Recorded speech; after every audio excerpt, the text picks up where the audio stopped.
안녕하십니까. 서울대학교 치과병원 원스톱 협진센터 보철과에서 근무하는 이지 치과의생사입니다. 오늘은 자가 구강위생 관리 방법에 대해 설명드리고자 합니다.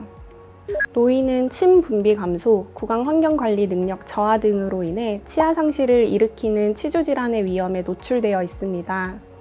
따라서 노인의 잇몸 건강을 위해서는 식후 칫솔질과 치간 칫솔, 치실 등과 같은 구강관리 보조용품 사용을 철저히 함과 동시에 정기적인 치과 검진을 필요로 합니다. 모두들 식사하시고 칫솔질 하실 텐데요. 하지만 칫솔질만으로는 치아 사이에 있는 음식물 잔사, 플라그를 완벽하게 제거하기는 어렵습니다. 그렇기 때문에 우리는 치간 청결을 목적으로 만들어진 다양한 구강관리 보조용품을 알맞게 사용해야 하는데요. 첫 번째로 치실입니다. 치실은 서로 긴밀하게 붙어있는 치아 사이 공간의 치태와 음식물 잔사를 제거하는 데 가장 효과적인 용품입니다.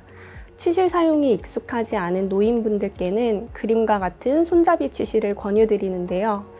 손잡이 치실은 치실 사용 시 손가락을 구강 내에 넣어야 하는 불편함을 줄일 수 있는 장점이 있습니다. 이 손잡이 치실은 치실 사용을 습관화하는 데 도움을 줄 수 있어 노인분들에게 유용하게 쓰이고 있습니다. 사용하는 방법은 손잡이를 잡고 치아 사이로 톱질하듯이 실을 밀어 넣은 후에 치아를 감싸듯 다시 닦아 올려주시는 상하 운동을 반복하여 시행합니다. 치실을 밀어 넣고 빼는 것만 하는 것이 아니라 치실이 치아의 표면에 닿기도록 치아의 굴곡된 면을 감싸 올리는 것이 효율적으로 닦는 방법입니다. 두 번째로 치간 칫솔입니다.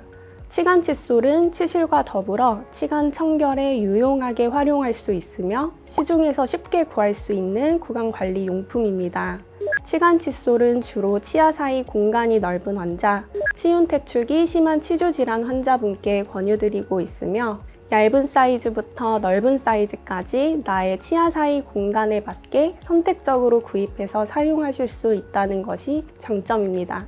단, 나의 치아 사이 공간에 맞지 않는 사이즈를 사용하실 경우 오히려 잇몸에 손상을 줄 수 있으니 적절한 굵기의 치간 칫솔을 찾아 사용하시기를 추천드립니다. 예로 들어 부드럽게 치아 사이에 들어가면서도 약간의 저항감과 압박감이 느껴지는 정도의 크기가 적당하다고 볼 수 있습니다. 처음 사용하시는 분이라면 가능한 작은 사이즈부터 큰 사이즈로 늘려 찾아 나가는 것을 추천드립니다. 치간 칫솔은 치아의 바깥면에서 안쪽으로 안박 왕복 운동을 하며 닦되 단순히 넣고 빼는 것이 아닌 치아의 옆면이 효율적으로 닦일 수 있도록 치아의 옆면을 향해 약간의 힘을 주어 닦는 것이 중요합니다. 다음은 임플란트 수복 후 관리 방법에 대해 말씀드리겠습니다. 임플란트 급여화에 따라 치아가 상실된 부위에 임플란트를 수복하신 분들도 많이 계실 텐데요. 임플란트도 내 이만큼이나 관리가 매우 중요합니다. 임플란트도 자연치와 동일하게 칫솔질 해주시면 되지만 인공치관과 잇몸의 경계부는 치면세균막이 부착되기 쉽기 때문에 집중적으로 신경 써서 닦아주셔야 합니다. 치아보다는 잇몸을 닦는다는 생각으로 인공치관과 잇몸의 경계 부위를 닦고 앞서 말씀드린 치간 칫솔과 치실을 적절히 활용하여 칫솔질과 병행해 주시는 것이 중요합니다. 제가 화살표로 표시한 부분, 즉 임플란트와 치아 사이 공간을 구강위생 관리용품을 사용하여 칫솔이 닿지 않는 부위까지 세심하게 관리해야 합니다. 흔히 임플란트는 영구적으로 사용할 수 있다고 생각하시는데요. 이는 사실이 아닙니다. 임플란트도 자연치와 같이 관리가 안 되면 임플란트와 주변 잇몸뼈가 안 좋아질 수 있습니다. 내 치아가 관리가 안 되면 잇몸에 피가 나고 염증이 동반되다가 서서히 잇몸뼈가 녹아 치아가 빠지듯이 임플란트도 관리해주지 않으면 임플란트 주변으로 염증이 생기고 잇몸뼈가 녹아서 결국 임플란트 매식체가 빠지는 경우가 생기기도 합니다. 따라서 우리는 임플란트가 영구적이라고 생각하지 않고 청결하게 관리하는 것과 동시에 치과에 방문하여 정기적인 검진을 받는 것이 임플란트의 수명을 늘리는 방법입니다. 마지막으로 틀니 사용 환자의 구강 관리 방법입니다. 틀니는 구강 내에서 제거하여 안정감 있게 쥐고 칫솔을 사용하여 닦습니다.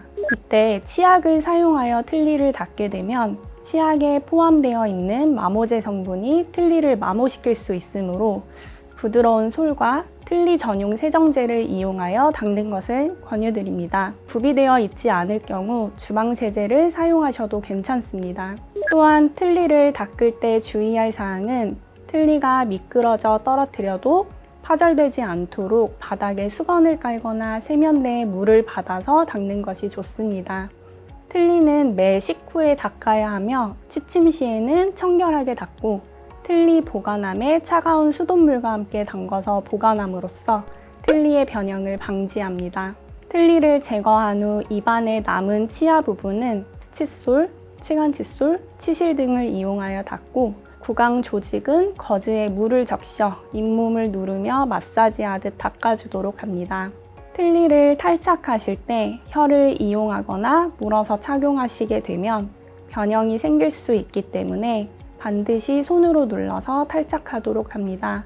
틀니를 받쳐주는 잇몸은 부드럽고 말랑말랑한 연조직이기 때문에 잘 사용하시다가도 갑자기 눌려서 아픈 부분이 생길 수 있습니다. 치과에 정기적으로 방문하셔서 틀니에 이상이 없는지 확인하고 나의 잇몸에 맞게 조정을 받아야 틀니를 오래 잘 사용하실 수 있습니다. 이상 오늘 말씀드린 구강위생 관리 방법을 가정에서 실천하셔서 건강하게 구강관리를 하시길 바랍니다. 지금까지 서울대학교 치과병원 원스톱 협진센터 이지희 치과의생사였습니다. 감사합니다.